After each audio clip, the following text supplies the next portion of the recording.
Good day, everyone. Thank you for showing up. I love being with you. Hey, before we dive in today, in last week's comments, someone asked if there's any way they could listen to these recordings in audio only through podcasts. And I want to tell you that there is. If you go to this website, it's unityonlineradio.org, shows/on-demand. There's a complete list of all of our weekly waves in audio only, ready for podcast format. So if you're driving or somewhere where you can't watch the video, it's a great way to tune in this weekly. And there's archives way back too. So I hope you join me. unityonlineradio.org/shows/on-demand. Okay, so as for today, we have the holiday season coming up right around the corner. And, the holidays are like a two-edged sword for many people. On one hand, of course, they're wonderful, and we get to be with our families and celebrate and have time off from work. And, it is the festive season in many ways. In other ways, it's hard for a lot of people. There's lots of pressure. There's demands to be with particular relatives at a particular time. You have to get gifts for people, and you're wondering, how much should I pay? And should I get that person a valuable gift? Last year, they didn't get me a very valuable one. And there's time pressures. And some people have lost a loved one during the past year, either through passing on or through divorce or separation.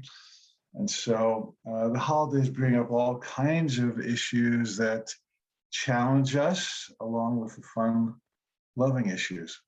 So what I want to do today is give you some tips on how to move through the holidays in a joyful way and keep your head in a good place and overcome some of the challenges that might come up during this, quote, festive season. And it certainly is in many ways. So my first suggestion would be, at this time, before the holidays even begin, to what Abraham Hicks calls pre-pave. Pre-pave. What that means is, before something happens, you set up in your mind and you speak to your subconscious to create the kind of results you desire. So you might sit for a few minutes each day and say, okay, now I'm going into the holiday season. I see myself cruising through all of my activities. I see a lovely flow to all of my movements. I see myself with the right people at the right time, in the right place, for the right purpose. I see myself enjoying my relatives or friends that I'm with. I see myself even handling relatives that I'm traditionally uncomfortable with, handling them nicely. And I see myself with a big smile. I see myself giving and exchanging gifts joyfully. I see myself cruising into the new year with the Tao, the T-A-O, the Tao, and just being in a wonderful, loving, joyful, playful, easy, smooth, organic flow of the season. I will lift this season above all other seasons. And this particular season I dedicate to the heart. And being fully present and really enjoying all of my activities. There'll be a flow this year. And so, would that take me 2 minutes, if that? So you do something like that each day for 5 minutes, let us say, on your own, and you set up a matrix in your mind of how great this season could be and will be. And what's happening here metaphysically or psychologically is you are pre-programming your subconscious with positive, joyful, soul-rewarding images. And the subconscious works on images, not words.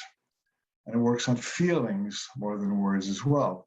So when you have an image of happy flow with purchasing gifts and happy travels, that image goes into your subconscious, and when you actually feel it, oh, I'm just traveling and it's easy, I'm meeting nice people, timing is wonderful. So then that's the energy that your subconscious remembers, and when those situations come around, that is the experience your subconscious will generate. So pre-pave, starting now, don't wait until the season, still have a couple weeks before the season. Pre-pave now. Next, what you want to do is there's a phrase in the Bible, let your yes be a yes, and let your no be a no, and everything in between is the work of the devil. Meaning that when you're clear on your intention of what you want to do and you say yes to that, and when you say no to the activities that are really a no for you, then you're in integrity with yourself. And that's all that God cares about. It's all that matters, to be in integrity with yourself. So if you are invited to a party or a gathering and you don't really want to go, but you say yes, you're going to be in trouble because you're working with a divided or self-conflicted energy. And there's nothing more annoying than doing something that you don't want to do because you are bucking against yourself even while you're doing it. And this is what wears your energy down. So you want to be whole wherever you are.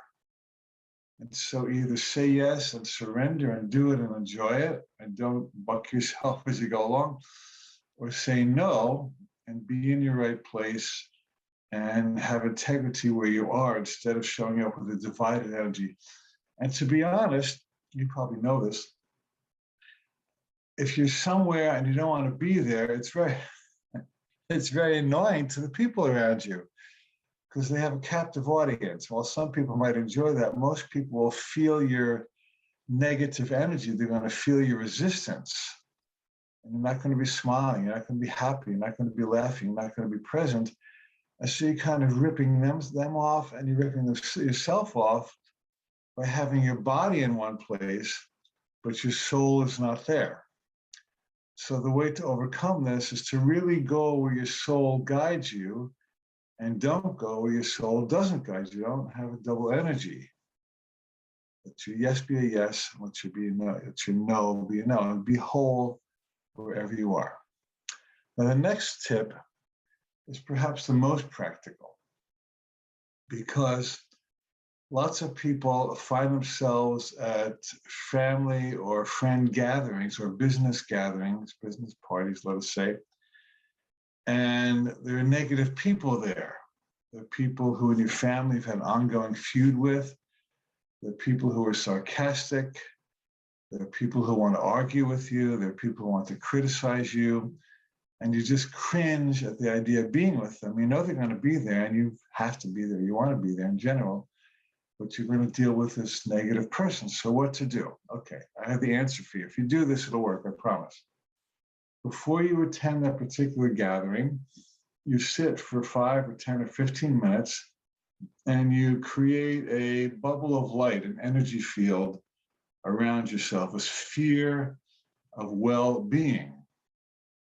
And you can use a colored light if you like, white or gold or pink or blue or green or whatever you like. And you just create this safe peace bubble, if you will, or positive energy bubble. And you say, only that which matches my joy and my highest intention can enter into my sphere. You're setting up a force field. That which is negative or judgmental or critical cannot touch me. It cannot enter this filter. It'll bounce off. It won't belong to me. And so you say, my only goal for this Thanksgiving gathering or the Christmas party or the Christmas family meeting is to stay in my chosen field of positive energy.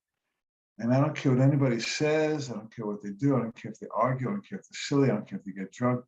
They can do what they do. But my one goal is inner peace, the peace of God. And if and when I complete that gathering and I still feel good, no matter anybody's behavior, I will consider that meeting a success.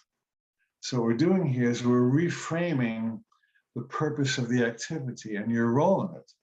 The purpose is not to get together and have a good time and laugh, which could be a good purpose, but your real deeper purpose is to maintain inner peace no matter what other people are choosing for themselves. They have every right to choose negation for themselves if that's their intention. But you also have every right to choose peace for yourself. And I know that's your intention if you're watching this broadcast. So practice that well-being sphere before you show up at the dinner or the meeting, and you'll be amazed at how successfully this maintains your high and holy space, independent of apparent environmental factors. At this moment, you're going to the environment instead of basing your happiness on the environment. Get it? Going in instead of needing particular words or actions to be spoken on the outside before you can be happy. This is an act of spiritual mastery. And of course, this spills over to your entire life, because this technique of holding your space, holding the vision, is applicable anytime, anywhere, with anyone. It's not just for the holidays. This is a life-changing, spirit-altering technique that will keep you at peace no matter what anybody else around you is doing. This is really worth it to practice this. Next tip is to cultivate and stay in an abundance mindset, because when issues of money come up, when issues of obligation come up, when issues of not enough time, so it's kind of tempting to slip from, I know I live in an abundance universe which supplies for all of my needs at all times. You slip from that consciousness to, oh my gosh, will I have enough money to buy this present? And can I afford to travel to this place? And can I take off of work? And those are all lack thoughts.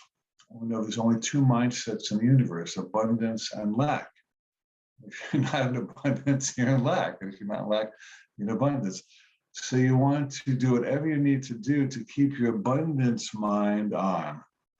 So think of some abundant thing like the stars in the heavens, or the grains of sand on the beach, or the water in the ocean, or the beautiful trees with lots of colorful leaves for the autumn. And say whatever mantra or affirmation you need to say to remember that I live in a universe of total enoughness. And God is always providing for me, regardless of appearances to the contrary. Now we'll do one more spin on abundance, and that's an abundance of time.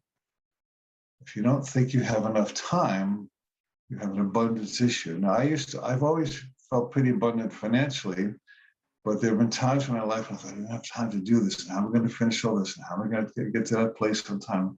Kind of got balled up with time.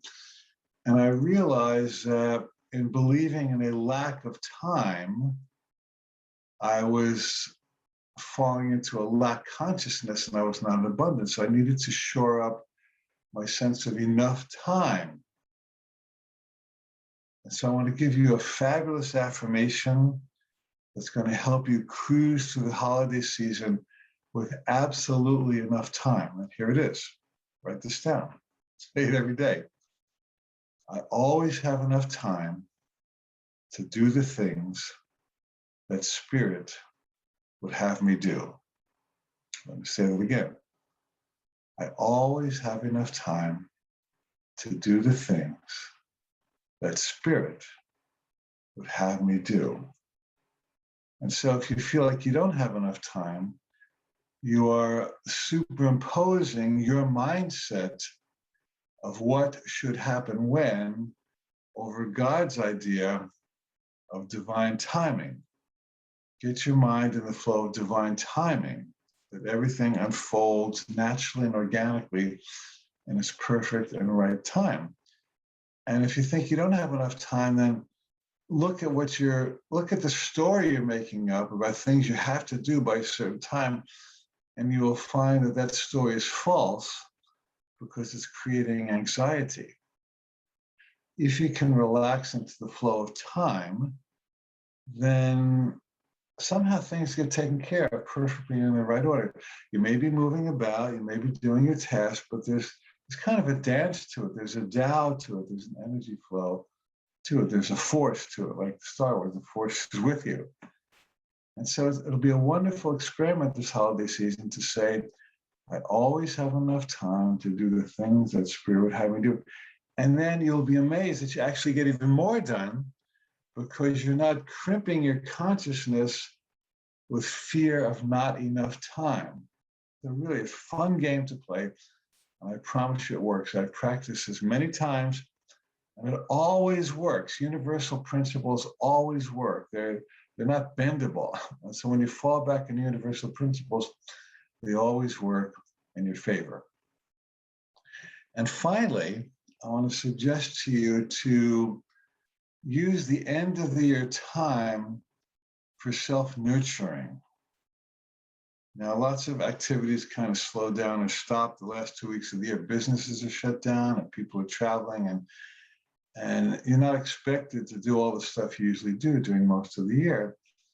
And if you just find ways to work more or make yourself busier more, you're going to defeat the purpose of this time, which can be holy. You know, the Christmas is the birth of the Christ, which is the enlightened being with you. And Hanukkah is the miracle of light. It's also the African holiday of Kwanzaa. And all these holidays are related to bringing forth joy and light. And so what I often do, and I suggest you do too as well, is that the last week of the year, let that be a going inward time. Let that be a self-nurturing time. Instead of continuing to be busy, do things that truly make you joyous. Take naps or meditate or walk to the park or connect with people you really love or watch funny movies or get massages or listen to some music or do some yoga, not forced yoga, but joyful yoga. And let that be a holy self-nurturing time where you reflect on the past year and you think about the highlights and lowlights of the year, celebrate the highlights and consider what you learned from the lowlights. And also start your projections for the new year. What kind of year do I want to have next year? And people make New Year's resolutions. I'm more into energetic resolutions than logistical resolutions. So what would I like the tone of 2022 to be? I would like it to be one of ease, one of connectedness to Spirit and each other. I would like to feel accepting and loving of myself. I would like to just be more playful. I would like to trust more. I would like to have a delightful, easeful, organic, natural year where I can really be myself. I think the theme for 2022, for example, will be, I will just be myself. And I will trust that as I am myself, Spirit will support me. So set your intention for the new year, not so much with logistical goals, but with energetic goals of who do I want to be and how do I want to feel and what would I really like my experience of the new year to be. And just as you pre-pave the holiday season with high and lofty intentions, you can pre-pave the entire new year, and in fact, the rest of your life with high and lofty intentions. So there's some really good tips for you.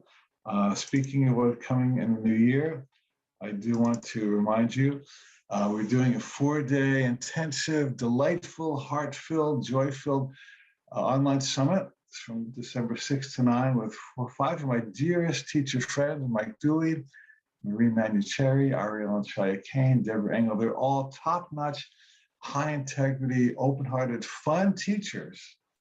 And we're going to explore what does it take to carry the light through the holiday season and into the new year. It's all online. You can do it at home. It'll all be recorded in case you want to catch it afterwards. And we have a new policy where you're setting your own tuition for this. So anybody can afford it.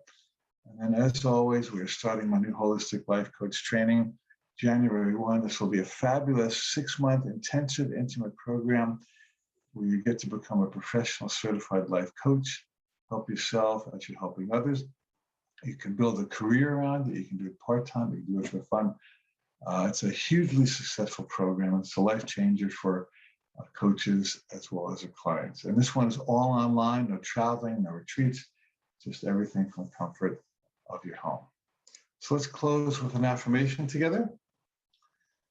I know this will be my best holiday season yet. Say it to yourself or out loud if you like. I know that I can create the experience I choose for the holidays and the new year.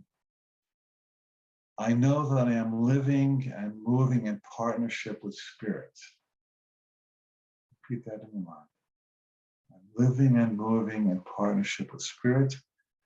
I now invite everything that matches my highest good to show up in full splendor.